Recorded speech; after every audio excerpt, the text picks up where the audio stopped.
Football is back, ladies and gentlemen, and I'd say so is Load the Box, but we never really went anywhere. We've been bringing content out weekly for a pretty consistent basis. I'm pretty proud of us. We've actually kind of done this thing for the off season, but we made it, and we're talking about a Vikings football game against a different team on this show. This is going to be amazing, and I'm so excited. For the podcast audience, apologies, you don't get to see the brand new JJ McCarthy winter whiteout jersey fresh off the press from Wuhan, China, that I'm so proud of, but it's great. I love it. My wife has a Van Ginkel jersey of the same quality and type. I'm so excited that football season is back in full swing. Is it full swing? Let's start on this, Will. Number one, how are you doing? Number two, can we say football's in full swing, or does that not start until the Thursday of kickoff? Is not in full swing. The Hall of Fame game does not count, in my opinion. It is a abomination of a football game, and I mean, what the reports on that stadium are that it's always crap and like things are falling apart and there's rats eating the brats and hot dogs, and I don't know. I just feel like it's always just in a terrible spot. And the only good thing to come out of Northern Ohio is LeBron James. He's the only positive to ever come out of that part of the state. Yeah, and I mean, hey, good for Jared Allen. We're excited about that. Hall of Famer. Some may say owns the single season sack record. The record books will not say that, but some may say he does. You can look up why on your internet applications on your devices. Your first question, Jordan, how am I doing? Well, truthfully, not very good, because my Minnesota Twins decided that they don't care about baseball anymore, and they just decided to suck and trade everyone. And my short rant, I'm not going to give you the full rant, Jordan, because we don't have time for that. And this is not a baseball podcast, even though there are days like today where I wish it was a baseball podcast. They traded 10 players from the Major League roster, 11 total, and the return on the investment, or the return for those trades, was, in a word, underwhelming. They got a couple players who you might hope on, but then again, they traded 10, and 5 of them were good bullpen arms. One of them was a franchise shortstop. It was a mess, and now part of the frustration from the fan perspective is, wow, if we had 10 players to trade from our Major League roster, how were we this bad? That's a whole nother question. That's a whole nother can of worms we could open up, but we will not do that. Hey, at least let's talk football. No, we opened the baseball can of worms. At least you didn't have to watch your favorite team play in a swamp in Bristol Motor Speedway in one of the most hyped up games that I can remember, as someone who dabbles in both NASCAR and baseball. And then the game is a swampy mess. They reschedule it for Sunday, and then you had to watch your team, bases loaded, down 2, bottom of the 8th, or top of the 8th, excuse me. No, bottom of the 8th. It doesn't matter. Top of the 8th, because it was the last time the Reds, it was the second to last opportunity. We'll get there, folks. This is great programming. Ground out, basically game over at that point. You knew, Ellie De La Cruz goes down, strikes out. I'm telling you, and I'm going to say this on air for the first time in my career, and this toes the human resources line a little bit. My daughter doesn't want me to say it, so I probably shouldn't. I call him the Dominican Dunn, because he is a loud Dominican Adam Dunn. And he is just home runs and strikeouts. I get that he's fast, but I don't know, man. I'm also frustrated with my baseball team because they're giving me false hope. So football full swing. Ball. The biggest thing that we wanted to talk about today, other than prepping for the preseason game on Saturday, which is wild, we have actual football games, is a question for you, Jordan, related to what has been transpiring over at the practice facilities at the Twin Cities Orthopedics Performance Center, that's a mouthful, is the defense is largely winning practice. And reporters are saying this, coaches are coming straight out and saying it. Players probably wouldn't go that far, but the defense is largely outperforming the offense, and I think that's undeniable at this point. Yeah, there's not a scoreboard, but you're looking at things that coaches are saying, and defenses are the defense is winning 2-minute, the defense is winning red zone, the defense is pushing people around.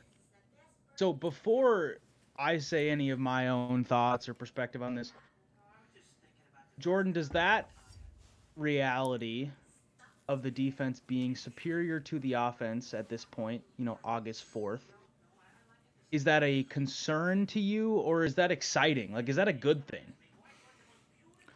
I go back and forth because obviously it's not like, we're having our joint practice against the Patriots and they're just smoking us every drill. And it's like, you know, it's our team that is good.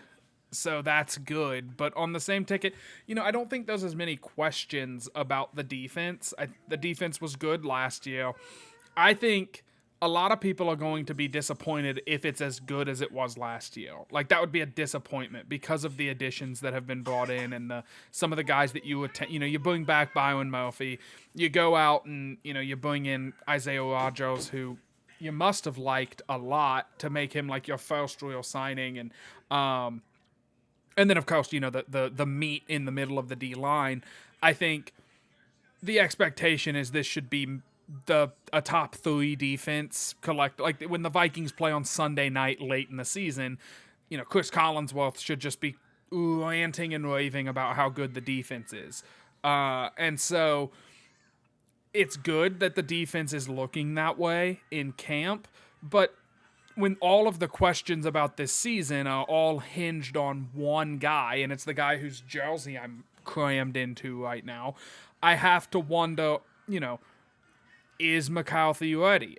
Is McCarthy going to do fine? He's going to struggle against elite defenses, and he's going to do fine against average to below average defenses like a, rookie quarterback should.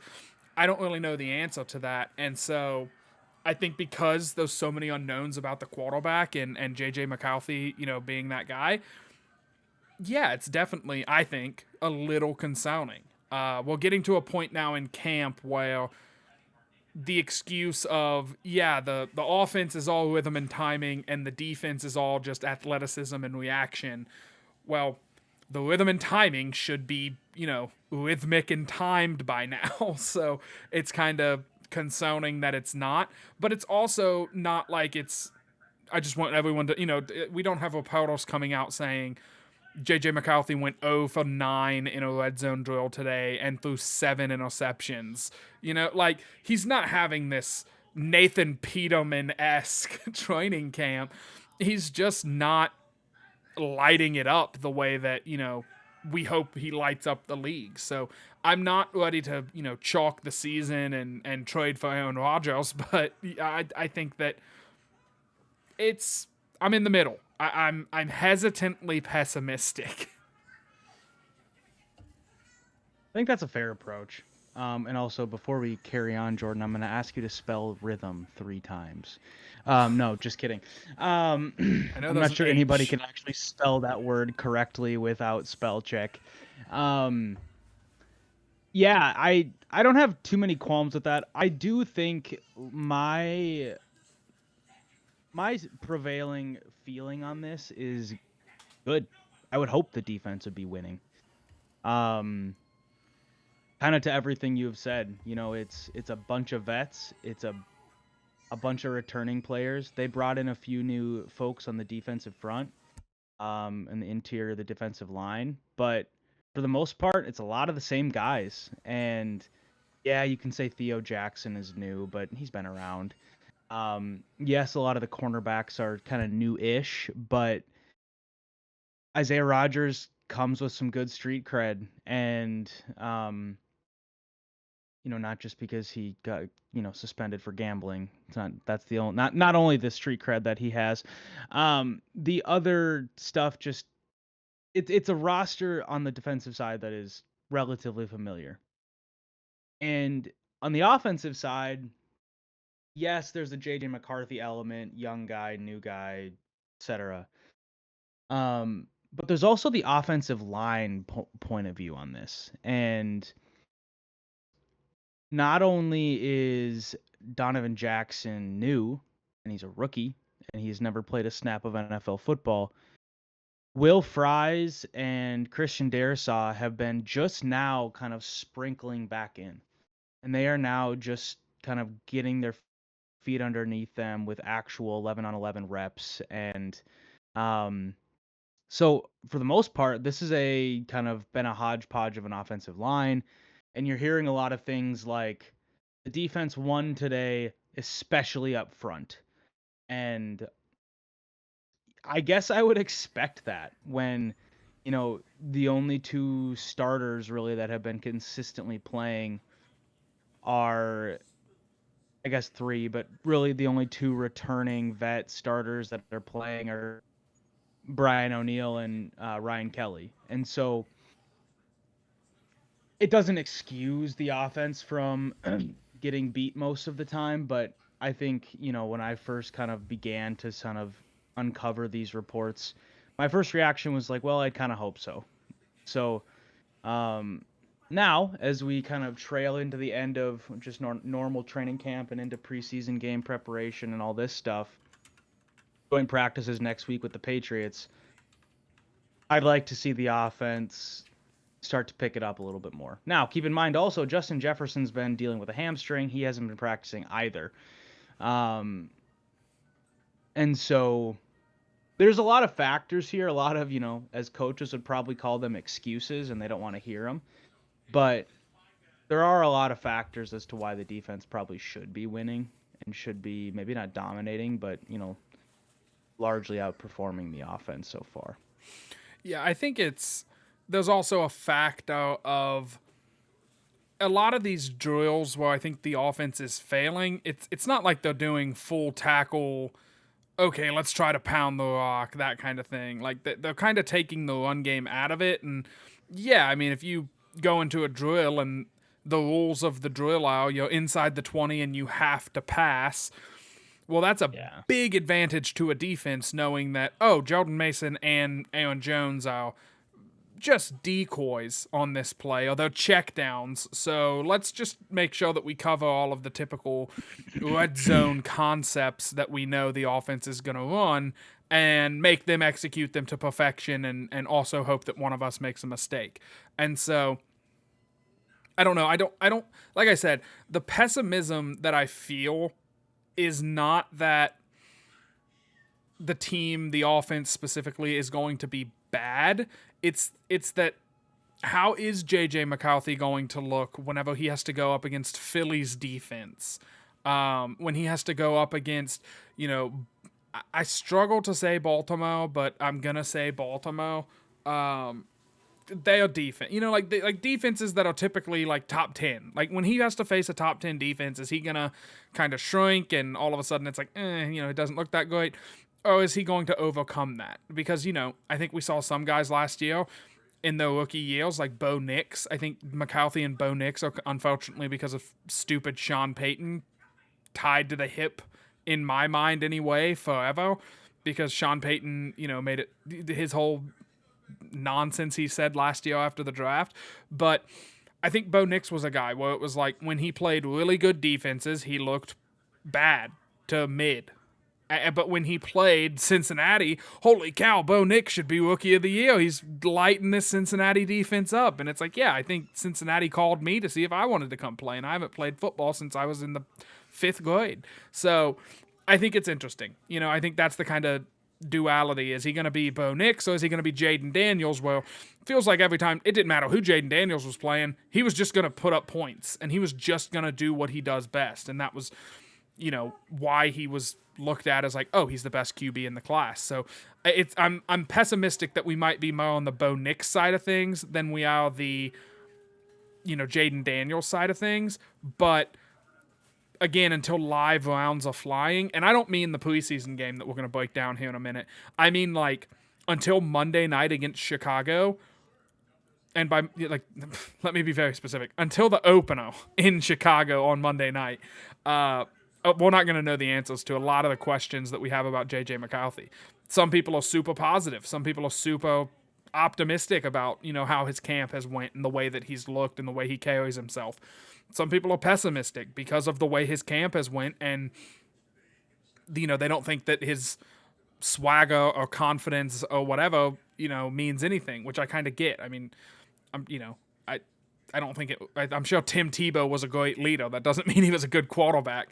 So I don't know. We'll see what happens come the season. I know that's kind of a cop out way to end this for me, but It's so hard to know, and training camp only tells you so much. But that's what makes it fascinating, and that's why in the dog days of summer, when it's August and half of the Major League Baseball fans are licking their wounds and they're not paying attention to baseball anymore, everybody gets excited about football, and why these sort of topics become rolling through the hamster wheel of the media news cycle. And we'll talk about the JJ McCarthy stuff until there's a real game to break down. And say what you want about the Bears, but they've always had a pretty good defense, even under Matt Eberflus, and now they have a real defensive coordinator as well, Dennis Allen. That'll be a real challenge, and I don't think J.J. McCarthy is afraid of pressure. He won a national championship. He played for a team that was under the microscope of the media and lawyers and scandal, and he's used to pressure. It's like nothing new to him. I'm sure he'll be fine under pressure. But the real, like you said, real live rounds on an NFL Monday Night Football against a good defense, a good defensive coordinator, that's the first test. I mean, yes, and we'll transition now into the first preseason game against Houston. Yeah, you want to see J.J. McCarthy. I don't know how long he's going to play Saturday. He'll probably play a little. I think that's kind of the vibe we've gotten. You want to see him look better than he did against Las Vegas last summer. He looked good against the Raiders in that preseason game, but you want to see him be better than that, and you want to see him be more polished than that even. And you definitely don't want to see a clunker. So I mean, to you, Jordan, if we're gonna keep on this JJ track for a little bit more before we transition to other players or topics for that game, what would you like coming out of that game? Let's say he plays the first half. You're sitting down at halftime. It's it's 4:30. You're digesting what you just saw. What would you have wanted to see from JJ McCarthy for 2 quarters? If that's how long he plays, for you to feel like, yeah, that was a good performance, a good start for our quarterback. I'm gonna disagree with you. If he does exactly what he did against Vegas last year, minus tearing his meniscus, I will come out of it being like, okay, you know what I mean? Like, yeah, we're good. Like, we're not good. I shouldn't say that. That makes it sound like, again, I think I brought this up last week. I'm going to see how many weeks in a row I can go. The Colin Cowherd, hey, LeBron, stay home. Ben Simmons is here. Like, I don't want to give that energy about J.J. McCarthy, but if he does the same thing that he did against Vegas, I'm going to be like, okay, yeah, this is now 2 preseason games we've seen him play in. He looks really good, and he seems more polished than maybe we thought he would be. And that's including throwing kind of a dumb interception that he had in that, Vegas game to Jack Jones, where he just kind of threw a ball because he thought he could fit it in and he couldn't. He got undercut. Like, the guy was more athletic than he anticipated him being. So if he gives that exact performance, I'm going to come out really excited. I think all Vikings fans are going to come out really excited. Now, on the flip side, I'm not expecting him to do that. I think that he's going to come out. I think the Vikings are going to run the air out of the football. I think Kevin O'Connell has this idea, and it's probably the correct one, that he's tired of being the break dancing team to steal, Chris Broussard's bid on Fox Sports 1.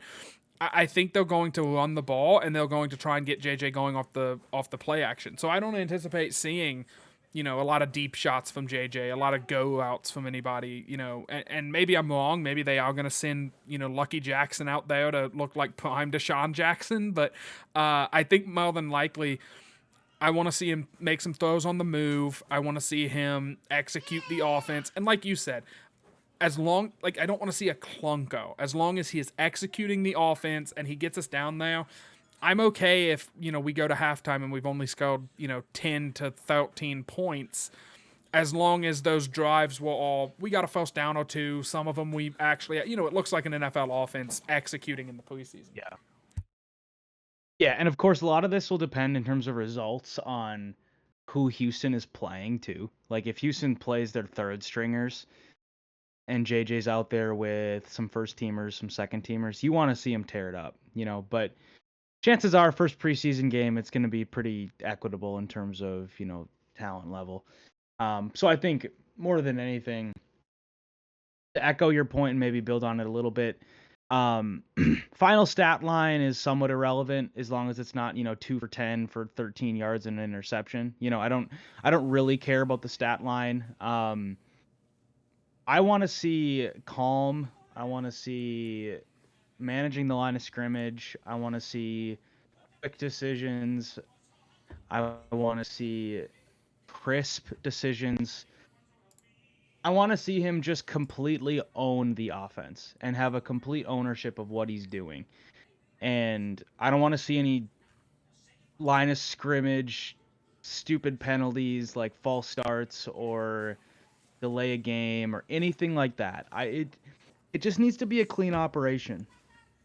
Truthfully, they could score 6 points and, have 4 first downs and a whole half, and if all that other stuff looks clean and he's making the right decisions, that to me will be a positive sort of move in the right direction. Because similar to how we can't judge training camp just on its face, we can't judge, highlight videos as truth. We can't look at that Caleb Williams video of him being unable to hit the target, a target that's not moving. Go find it, people. It's pretty funny. Caleb Williams has 3 or 4 throws at a net with holes in it. Like at the Pro Bowl, they have the quarterbacks throwing at these targets. He was trying to hit the number 1 thing about 4 or 5 times, and he missed every single one. The net wasn't moving. It was 15 yards in front of him or whatever. It was funny, but also that doesn't tell you everything about what Caleb Williams' camp has been so far. He might be having an awesome camp, but that one video will tell you that he's trash. Similar with, training camp in general, even these preseason games, we don't know all of the plan behind what the Vikings will be doing in this game. And we don't know what the plan is in training camp, for example. Like, oh, JJ threw a pick there. What is he doing? He might have been told specifically by Kevin O'Connell, in this drill, I want you to take chances on sideline routes. I want you to really work on driving the ball to the opposite side of the field here. Whatever it might be, he might be given certain parameters that we don't know. And so if we go into this preseason game thinking this is a real football game, the results matter, that's just not going to be the case. And so, we could look at it in the end and, he could have 3 checkdowns that go to the house and you could be excited, but it also might not mean much. It's like, well, he made the right progression, he made the right throw, but stats don't mean anything in that regard. So I kind of say that as a huge buffer of, I will take the results with a grain of salt. I am mostly going to be looking at how does he look? How does it look like he, what sort of ownership does he have over the offense? And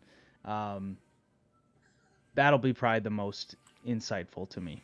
Yeah, I think it's important to, like, to your point, and I think this is one that might be a real thing, like, if he throws a pick, it's probably going to be on an over the middle ball that he doesn't elevate enough. Because like there's been reports coming out of camp, they're trying to get him to like take some off of his throws and throw with a little bit more touch. So they probably will call like a tight end over the middle. Hey, throw this ball over the linebacker's head, but into the wide receiver's chest or the tight end's chest, and they're probably going to tell him like, no, that's the throw that you make. Like we just want you to make that throw in this game.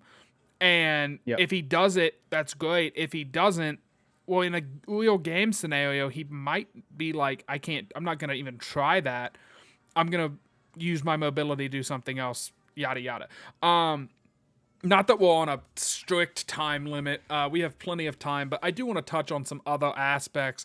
And I'm going to steal this one from you. You've kind of been. I don't know. I think we've both kind of been pro Nudie McLaughlin. I'm ready to see Nudie McLaughlin go out there and just dominate whoever the backup is. Is it still oh, what's his name? Who was Houston's Stouter a few years ago? Davis Case Mills. Keenum, is he still around? Davis Mills. I think it's Davis Mills. Like I want to see Nudie McLaughlin just haunting Davis Mills' nightmares. I think grammatically I got there.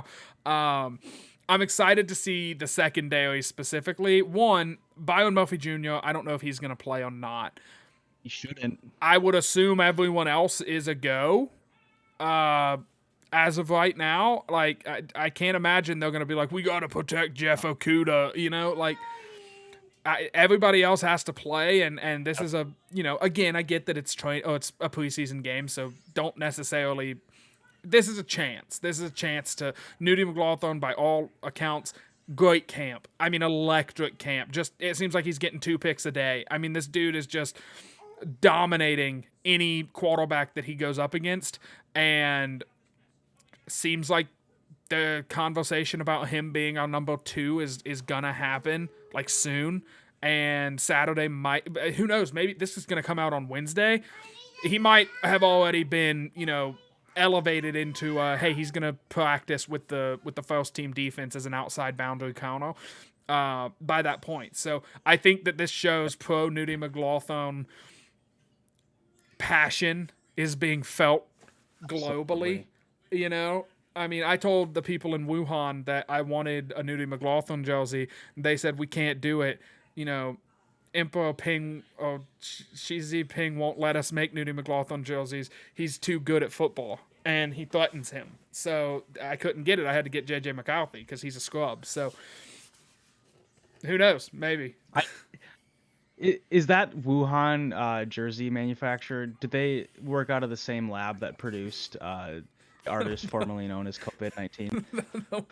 What were they called? They had a name, but like, because there was that thing about, and I don't know, we're not medical, so that don't take anything we say seriously, but like, that my daughter wants out of her pack and play bad. There was a market. It was a wet market. They said it came from wet market. It came from people buying raw bat, and that was what happened or whatever. So this is actually authentic bat leather, like, on the jersey or whatever. And it's a beautiful, beautiful China jersey. Authentic Nike for sure.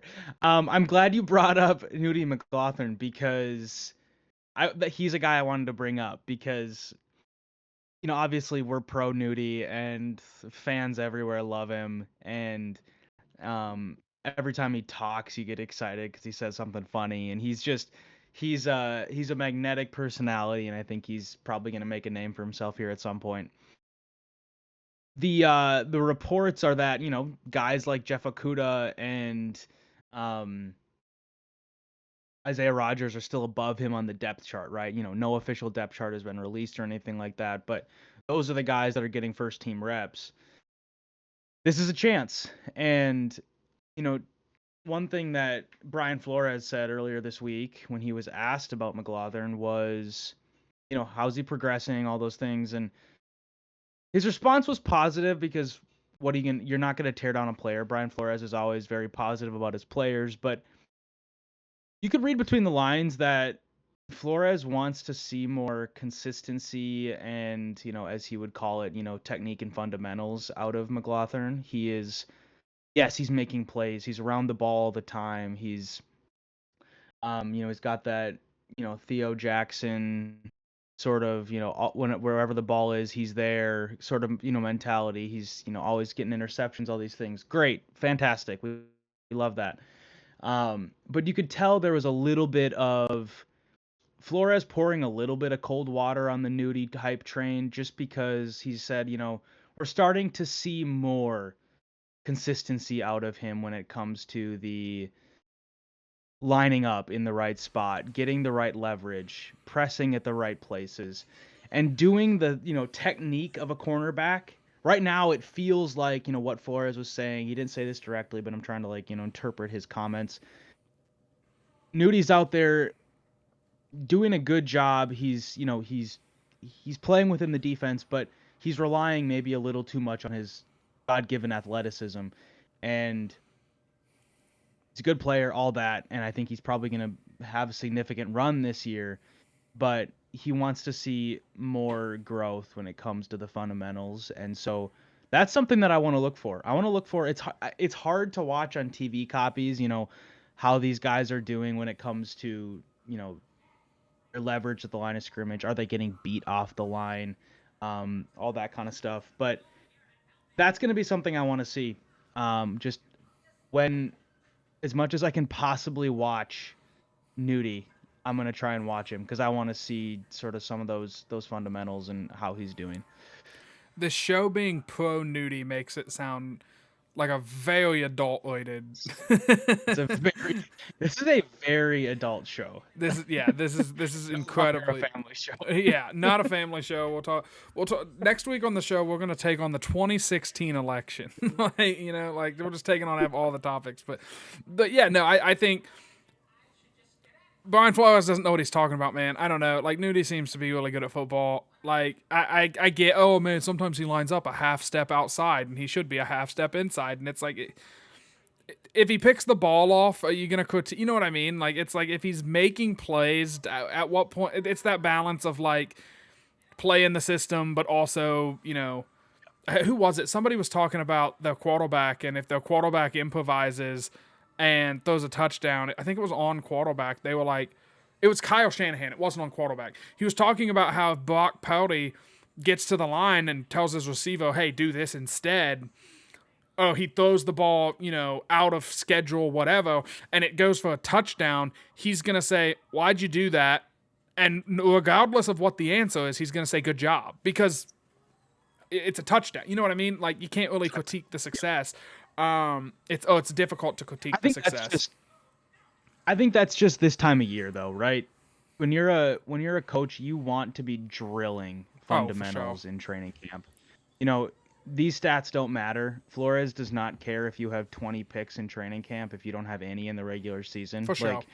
Nudie, if he's running with the second team, he's going up against Ty Felton and Moore and Jayshon Jones. None of those guys are wide receiver one material. So if he is doing that against those guys and he's picking off Sam Howell and Max Brosmer, cool. But if you're in, week 7 and you're going up against the Lions and Jamison Williams torches you, there's going to be a discussion about technique and fundamentals. Yeah. Oh, absolutely. It matters. I'm not trying to downplay it. Oh, and I know what you're getting at. I think I'm just trying to I understand what Flores is getting at, even if, Nudie's having a great camp and all this is fantastic. This is the time of year to be overly irritable if you're a coach and just be pounding on these kind of things. So, I like any other preseason game 1 things that you're looking for, excited for, worried about? I'd assume, and this is where it's weird, because for my sake, for the show's sake, I wish they would do Monday press conference where they said this is the game plan for preseason. But for some reason they don't. They don't say again, the game doesn't matter at all. It doesn't mean anything. They don't say hey, just so you guys know, JJ McCarthy's only going to play about 10 minutes. Give or take. You know what I mean? They're just we're going to play it close to the vest. We're not going to tell you what we're going to do, blah, blah, blah. And I kind of get it because okay, if JJ McCarthy goes out and sucks, you probably pull him just to save his, ego. But Donovan Jackson, I would like for him to play. I don't want him to get hurt, but I think he would be a fun one to watch. I do think I'll make these my final thoughts if you're cool with that, and then I'll let you take us home. I think the Vikings are really going to try and run the piss out of the ball. I think they're going to. I think that's a point this offseason. And for once, I can actually say it was backed up in how they, made moves. They drafted, they signed, run the ball, stop the run. They got beefier, and every fan like me was just on cloud nine because of it. So, I think they're going to try and run the ball a lot. I don't know. I can't imagine. Maybe Jordan Mason plays, but I don't even know if he plays. I think it's going to be a lot of Ty Chandler. I think and just to pivot off of this, Ty Chandler, for the love of God, pick up some pass blocks, man. Like, your job's on the line here. Like, if you can't throw a couple of good pass protection reps in there, you're not going to have a job in a month. So, for the love of God, if they put you in there on third and medium and they tell you to block, go take somebody out. I mean, just give it your all, man. You're fighting for your life, and for some reason, it doesn't seem like he's going to. So, I don't know. I hope Jordan Mason gets some run. I doubt he does, though. I think both the running backs will be protected. That's the thing. You can't sit everybody. Like, somebody's got to play the dang game. So maybe Jordan Mason does play. I don't know, but I'm excited to see how the run game looks. We'll see. I mean, they've got other running back bodies that they'll throw out there. Yeah. So I'm not. Yeah, I would be truthfully surprised if Mason and Jones play. Yeah, so would I. Jones better. Mason, I doubt he will.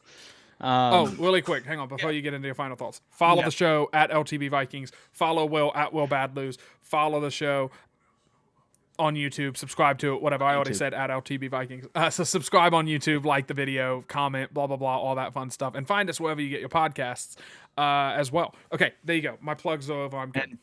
Tell a friend. Tell a friend. We need all the love, all the free marketing we can get. This is why Jordan lets me close the show, because he can't remember to say follow the show at LTB Vikings. So that's why I'm closing this down. And he always starts the show because I just ramble too much at the beginning. So this is why we make a good team. My final thoughts, kind of random for what I'm looking for in the preseason game, is I'm really curious about special teams. There's no more Najee Thompson, sadly. He is on to bigger and better things. Truthfully, can't remember where he went. But for one thing, like I mentioned last week, Oscar Chapman, baby. Hunter, he's coming for Ryan Wright's job. It's happening. What happens in preseason does matter for these punters. I mean, live bullets in regular season and preseason are really not that different when you're a punter. You just punt. And I really am curious to see how these guys do. It's a lame thing to be worried about, but I'm excited for it. I'm also curious to see who holds on the kicks. I'd like to see both of them get a shot. I also really want to see Will Riker just bang the ball through the uprights a few times. I have a twinge of worry for Will Riker. Not a ton, but enough where last season I think was a little more roller coastery than we would have liked. There was some injuries in there. There was some missed time. He had some kickoffs out of bounds. There was just some stuff where it was a little uneven after a really good start. I think a lot of that is injury, truthfully, but I want to see him just calm down and drill the ball like he was for the first, 8-9 games last year. And the other thing on special teams that I'm curious about is the return game and the kicking game, that is, the punting game.